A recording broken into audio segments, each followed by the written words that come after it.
Perang Yarmuk dan Qadisiyah. Perang Yarmuk ini dihadiri oleh Zubair bin Awam. Sebagian ahli sejarah mengatakan setelah Yarmuk berhasil menang, Zubair menyusul ke Qadisiyah. Dua-dua peperangan dihadiri. Tapi luar biasa nih, perang Yarmuk ini dan perang Qadisiyah perang terbesar dalam sejarah Islam, karena jumlah muslimin yang dikirim oleh Umar bin Khattab bersama Amr bin As 4.000 orang. 4.000 orang ini akan menghadapi pasukan Romawi di negeri Syam 250.000 orang. 4.000, ini luar biasa nih. Sekali lagi ya, 250.000 ketemu dengan 4.000. Jadi ini kurang lebih 1,5% dari jumlah pasukan musuh. Bukan 10%-nya ya, karena kalau 250.000 10% berarti 25.000 kan. Ini 4.000 saja, cuma 1,5% dari jumlah pasukan musuh, pasukan muslimin berangkat ke sana. Waktu Amr bin As radhiyallahu anhu melihat kayaknya Mesir sama negeri Syam ini susah ditembus dengan 4.000 orang. Gimana caranya nih? Lihat kekuatan musuh, mata-mata bermas sudah kesana sini. Lihat ini nggak bisa nih. Ini negara besar ini, bukan main-main. Mesir kalau tembus Afrika semua bisa takluk. Kalau Palestina takluk, semua negeri Syam bahkan Turki bisa takluk. Maka ini pintu yang harus berhati-hati. Amr bin As terkenal sekali dengan kejelian dalam strategi perang. Maka beliau kirim surat kepada Umar. Ya Amir Mu'minin, begini kejadiannya. Amr bin As bilang, ya Amir Mu'minin, kami kayaknya tidak bisa melawan dengan 4.000. Tolong kirim kepada kami bala bantuan. Minimal memenuhi apa yang telah Nabi SAW janjikan. Karena ada hadis Nabi bunyinya apa? Umatku yang terkumpul 12.000 orang pasukan jihad ya, tidak akan pernah terkalahkan. Hadis Nabi itu. Jadi selalu sahabat jadikan patokan 12.000. Kalau sudah 12.000 sudah pasti menang gitu loh. Asal semua mujahidin itu janji dari Nabi SAW gitu kan. Maka Amr bin As ingin mengejar target itu. Nggak usah lebih dari 12.000, walaupun pasukan lebih banyak 12.000. Nabi sudah janji itu. Kirim surat kepada Umar. Apa yang terjadi? Umar bin Khattab menemukan di Madinah nggak cukup pasukan. Mana caranya kirim? Ini sana 4.000 kirim 8.000 nggak cukup di Madinah. Apa yang terjadi? Umar bin Khattab mengirim 4.000 orang. 4.000 orang ini pun diiklanin nih, siapa yang mau jihad ke sana. Gabunglah semua sisa masyarakat Madinah 4.000 orang. Lalu Umar bin Khattab mengirim bersama 4.000 itu 4 orang. Lalu menulis surat kepada Amr bin As. Wahai Amr bin As, aku telah mengirim kepadamu 8.000 pasukan. 4.000 pasukan yang real, 4.000 personil, dan ada 4 orang bersama mereka yang satunya sama dengan 1.000 orang. Jadi sama saja 4.000 nih. Ini luar biasa ini. Dan 4 orang itu disebutkan dalam kisah, pimpinannya adalah Zubair bin Awam. Ini satu orang, oleh Umar bin Khattab dianggap kekuatannya 1.000 orang. Luar biasa gitu. Ada pasukan banyak 1.000 tapi malas, takut, pengecut. Suruh naik benteng nggak mau, malam-malam nggak mau perang. Takut. Begitu jihad sembunyi di bawah kolom. Kayak sebagian orang, Allahu alam siapa ini. Tapi ini Zubair bin Awam, apa titah jihad langsung di depan.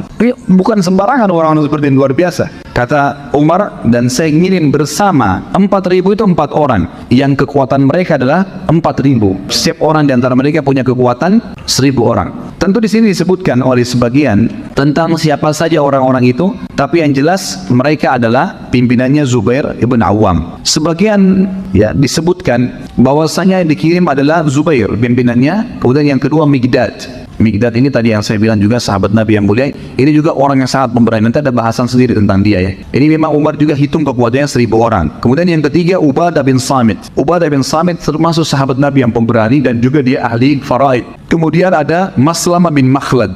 Maslamah bin Makhlad. Ini juga nanti tentu ada bahasan nanti sahabat-sahabat yang mulia yang kita akan sempurnakan, karena bahasan kita kurang lebih 100 sahabat nanti insya Allah. Tapi kita hari ini baru masuk yang ke-6. Semoga Allah mudahkan. Ada sebagian ahli sejarah mengatakan yang keempat itu bukan Maslamah tapi Kharijah bin Hudzafah radhiyallahu anhu majma'in. Jadi ini 4 orang sahabat yang terkenal yang diutus oleh Umar bin Khattab. Ringkas cerita adalah waktu tiba pasukan tersebut untuk penaklukan Mesir, maka ternyata Amr bin As ini kan itu ngirim surat ke Madinah lama.